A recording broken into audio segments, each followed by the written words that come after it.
Avez-vous déjà regardé quelqu'un né entre 1965 et 1980 et vous êtes-vous demandé pourquoi sont-ils si incroyablement calmes, presque complètement imperturbables, même quand la vie s'écroule autour d'eux? Les gens confondent souvent ce silence avec de la froideur. Ils voient un mur, une distance infranchissable, une génération qui ravale sa douleur et continue d'avancer. Mais si cette résilience inébranlable n'était pas du tout un trait de personnalité, et si c'était un mécanisme de survie profondément ancré?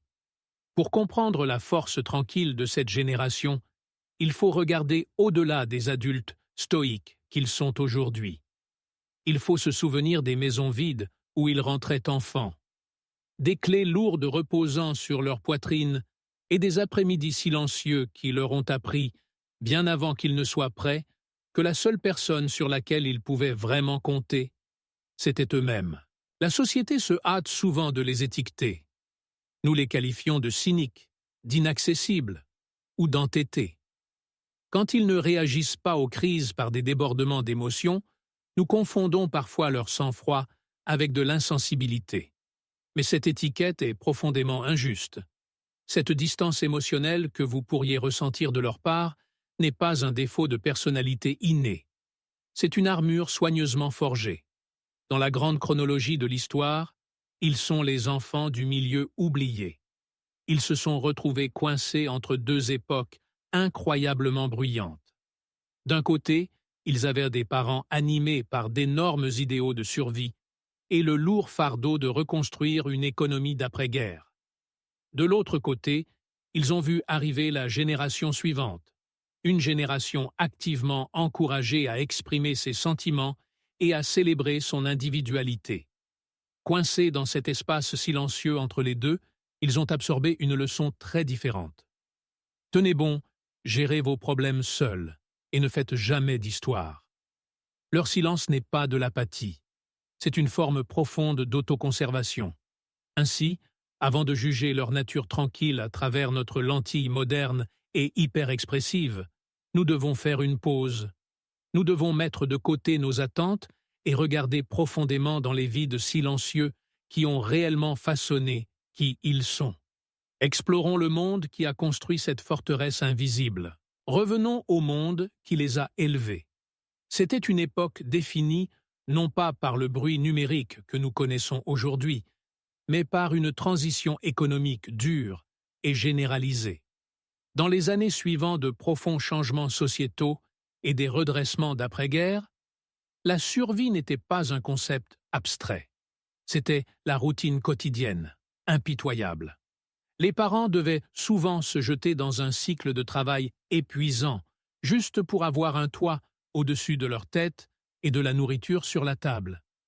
Et dans cette quête incessante et épuisante, de simples pourvoirs aux besoins, un vide massif et silencieux a été involontairement laissé à l'intérieur de la maison.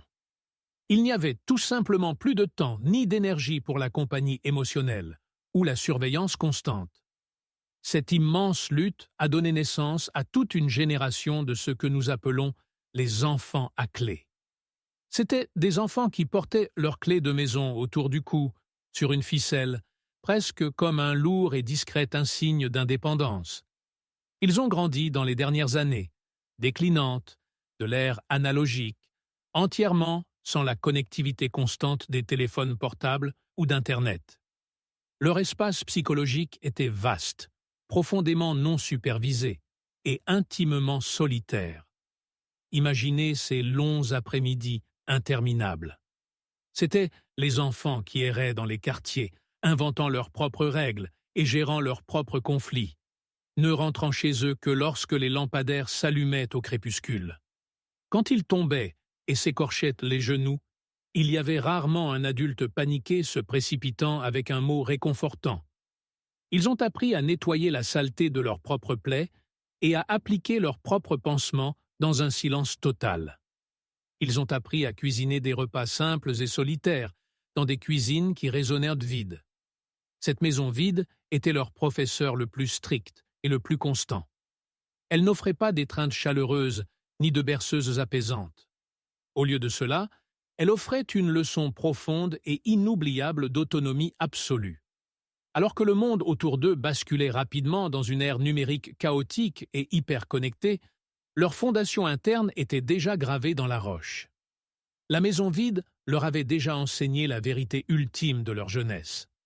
Si quelque chose devait être fait, ou si une larme devait être essuyée, ils devaient le faire eux-mêmes. Les leçons apprises dans ces pièces silencieuses et vides ne se sont pas simplement évanouies à l'âge adulte. Au lieu de cela, ces leçons sont devenues les plans d'une architecture interne complexe et solitaire.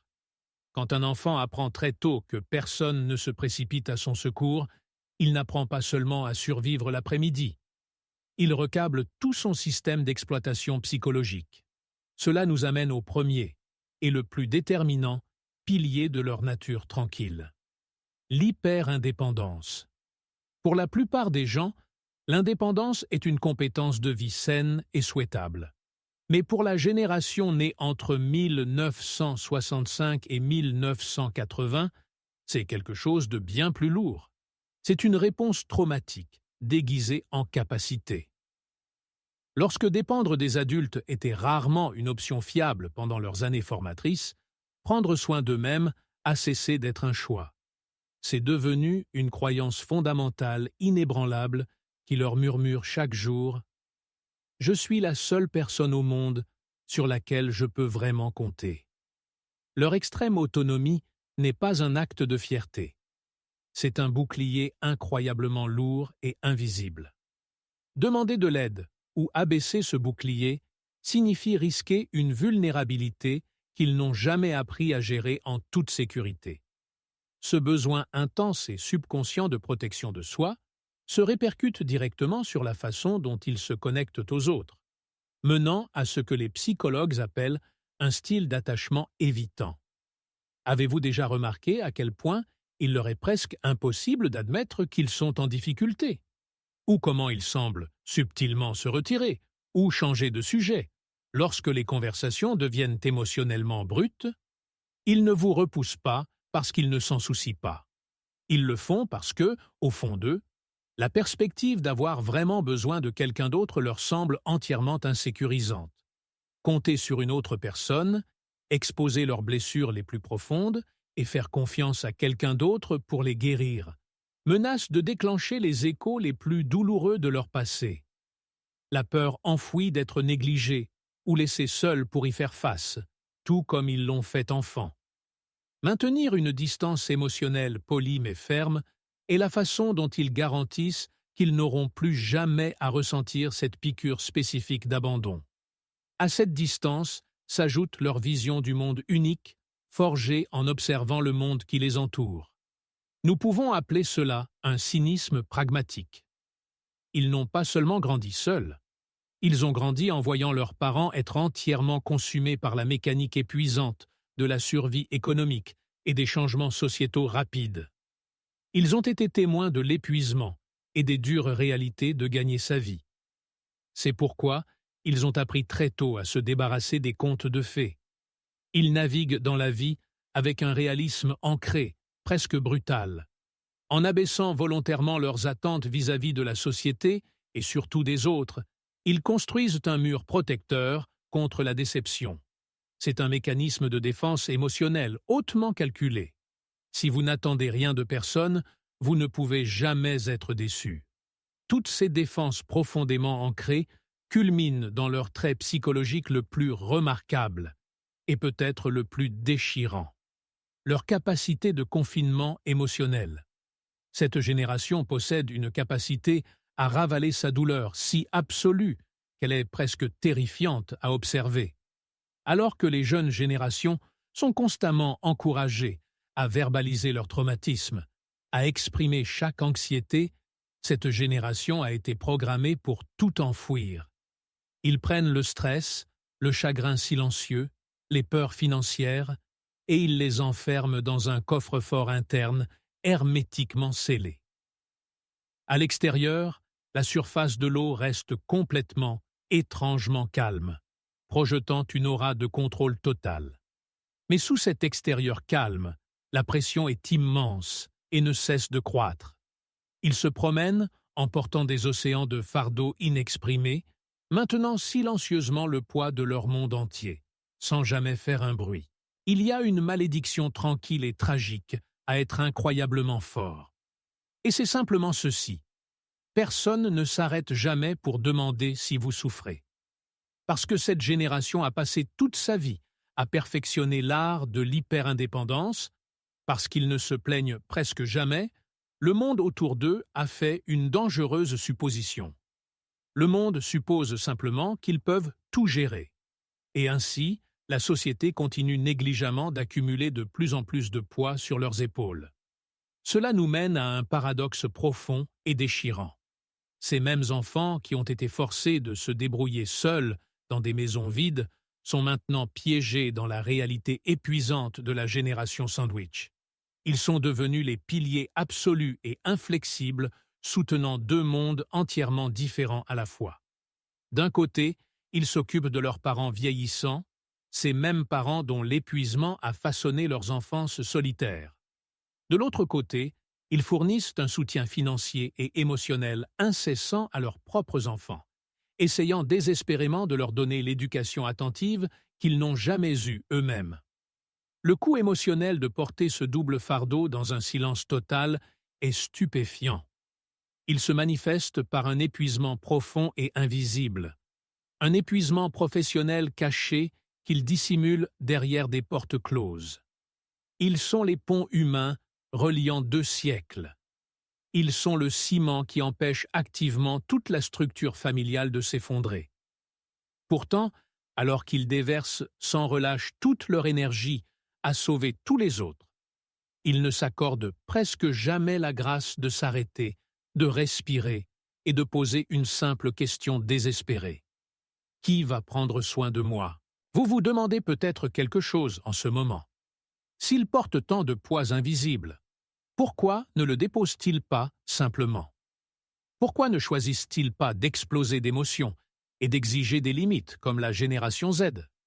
Ou de défendre farouchement leur propre reconnaissance et leur santé mentale, tout comme les milléniaux? La réponse réside profondément dans un système d'exploitation psychologique complètement différent. Pour les générations qui les ont suivies, exprimer la douleur à voix haute est la toute première étape pour la guérir. Mais pour les personnes nées entre 1965 et 1980, les mots n'ont jamais été un luxe qu'elles pouvaient s'offrir. Dans leur système de valeurs profondément ancré, endurer silencieusement les difficultés et traverser la tempête entièrement seul n'est pas un signe de faiblesse. C'est la preuve ultime de maturité. Leurs esprits n'ont pas été construits pour exiger que le monde s'adapte à leurs sentiments. Au lieu de cela, leur code interne a été méticuleusement programmé pour tolérer le manque. Ils ne combattent pas le vide. Ils l'absorbent simplement, faisant la paix avec les sacrifices silencieux nécessaires pour protéger les gens qu'ils aiment. Dans une ère obsédée par le bruit, leur profond silence n'est pas une reddition. C'est un acte de dévotion tranquille et inébranlable. L'enfant solitaire qui autrefois entrait dans une maison sombre et vide a grandi. Aujourd'hui, vous pourriez voir la preuve silencieuse du temps gravée dans les fines rides autour de leurs yeux. Pourtant, à bien des égards, ils tiennent toujours cette même clé lourde. Seulement maintenant, au lieu de se laisser entrer dans un couloir vide, ils ouvrent silencieusement les portes les plus difficiles et les plus impitoyables de la vie, juste pour que toute leur famille puisse passer en toute sécurité. La prochaine fois que vous regarderez vos parents, vos frères et sœurs plus âgés, ou peut-être même la personne qui vous regarde dans le miroir, essayez de regarder au-delà de cet extérieur stoïque, parfois distant. Offrez-leur une empathie plus douce, plus indulgente.